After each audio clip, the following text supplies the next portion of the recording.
Qin Yichen tidak peduli dengan reaksi penjaga toko Zhang dan semua orang di lobi. Dia dan Lei Yunyu langsung pergi ke ruang atas. Daripada mengkhawatirkan tanggapan keluarga Tong, lebih penting bagi mereka untuk beristirahat dengan baik. Meski konon keluarga Tong terkenal memegang pahat tebal klan berdarah di tanah darah, menurut mereka keluarga Tong ini tidak terancam sedikit pun. Lagi pula, hanya ada satu raksasa puncak di keluarga aristokrat yang bergengsi ini. Meskipun keluarga Tong sangat bagus dalam kekuatan keluarga aristokrat tingkat ini, tetapi untuk Qin Yichen dan Lei Yunyu dalam hal yang terakhir, masih belum cukup. Jadi, di dalam hati mereka, tidak terlalu khawatir. Itu benar-benar tidak berhasil. Mereka hanya mengubah kota anak-anak ini menjadi langit dan bumi terbalik.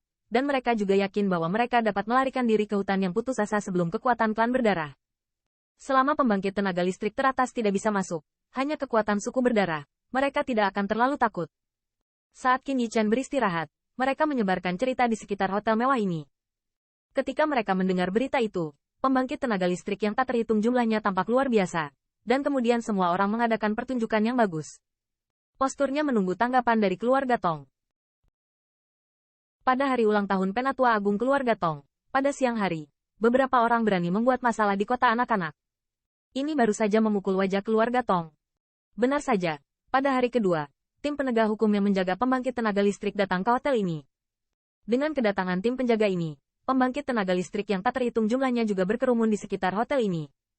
Garis pandang menatap tajam ke arah ini, karena takut melewatkan pertunjukan yang bagus. Bukankah itu dua orang sudah melarikan diri? Agar bahagia untuk sementara waktu, mereka memprovokasi keluarga Tong. Mereka ingin datang dan menyesal setelah mereka bereaksi. Kurasa mereka masih di hotel ini. Saya mendengar bahwa ada kecantikan yang menakjubkan di antara dua orang, dan kecantikan itu ditakuti di sentral karena momentumnya. Ya, jika mereka tidak ada di sini, mengapa penjaga keluarga Tong datang? Dan menurut berita mereka, tidak ada yang bisa menyembunyikan mata mereka di kota ini. Pada saat yang sama, ada suara bisikan terus-menerus di sekitar. Namun, yang mengejutkan adalah kedua orang yang menyebabkan masalah tersebut tampaknya tidak menyadari keseriusan masalah tersebut, dan mereka belum muncul. Kamu, pergi dan panggil dua orang itu. Sekelompok pria yang menjaga seorang pria seperti kapten langsung menunjuk ke penjaga toko Zhang yang mengerikan dan meneriakinya. Dewasa, ketika dia mendengar ini, lemak tubuh penjaga toko Zhang bergetar, dan kulitnya menjadi pucat. Kedua orang itu berani bersikap tidak masuk akal di Children's City, dan mereka pasti mengandalkan mereka. Selain itu, dia mendengar bahwa Xiang Zong ditolak oleh sepatah kata pun dari orang lain. Dia hanya seorang pengusaha. Beraninya dia memprovokasi orang seperti itu apa? Namun, jika tidak mematuhi perintah orang keluarga Tong, diperkirakan dia tidak akan bisa membuka hotel. Ini sangat hidup. Ketika penjaga toko Zhang gemetar untuk naik ke atas, suara sembrono tiba-tiba terdengar. Segera, melalui pintu yang terbuka, garis pandang yang tak terhitung jumlahnya dengan jelas melihat bahwa kedua sosok itu turun dari tangga. Nya, itu keindahan yang menakjubkan. Apa identitas pria berjubah hitam itu, bahkan dengan kecantikan yang luar biasa? Menyembunyikan kepalamu dan menunjukkan ekormu. Kamu bahkan tidak berani menunjukkan wajahmu. Sayang sekali wanita cantik seperti itu menemaninya. Haha, lihat mereka. Mereka sepertinya tidak tahu berapa banyak masalah yang telah mereka lakukan. Dengan kemunculan kedua sosok ini, pembangkit tenaga listrik yang tak terhitung jumlahnya merasa cerah. Garis pandang menatap kedua sosok di aula dengan cermat, dan jalur kejutan terdengar pelan. Nyatanya, begitu banyak pembangkit tenaga listrik datang dan menonton. Banyak dari mereka pergi ke kecantikan yang dikabarkan. Melalui tule, wajah sempurna yang samar-samar terlihat, menarik mata yang tak terhitung jumlahnya. Kontur kurva yang membanggakan sulit untuk menghilangkan mata banyak orang. Dihadapkan dengan begitu banyak tatapan, Qin Yichen juga tidak mampu mengernyit. Dia hanya ingin mencari tempat untuk beristirahat, dan tanpa sengaja jatuh ke tanah dan menyerahkan kartu undangan keluarga Tong kepadanya, dan dia secara alami menerimanya tanpa ragu sedikit pun. Namun, dia tidak pernah berpikir untuk membuat keributan besar saat ini. Melihat kedua sosok itu, kapten penjaga tidak bisa menahan perasaan tekanan yang tidak bisa dijelaskan, dan tubuhnya tiba-tiba tegang. Meskipun tidak ada fluktuasi nafas yang kuat dari kedua orang ini, kapten penjaga juga tahu bahwa itu karena yang terakhir telah bertemu, dan jarak di antara mereka terlalu besar, jadi tidak terasa. Itu kalian berdua. Ini undangan dari tamu Tong family kita.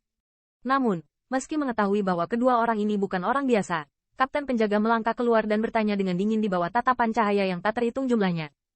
Di sini, bagaimanapun juga, ini adalah kota anak-anak. Bahkan jika kekuatan-kekuatan lain menguasai, mereka harus menaklukkan kesombongan mereka. Merebut. Saya pikir dia memberikannya kepada saya.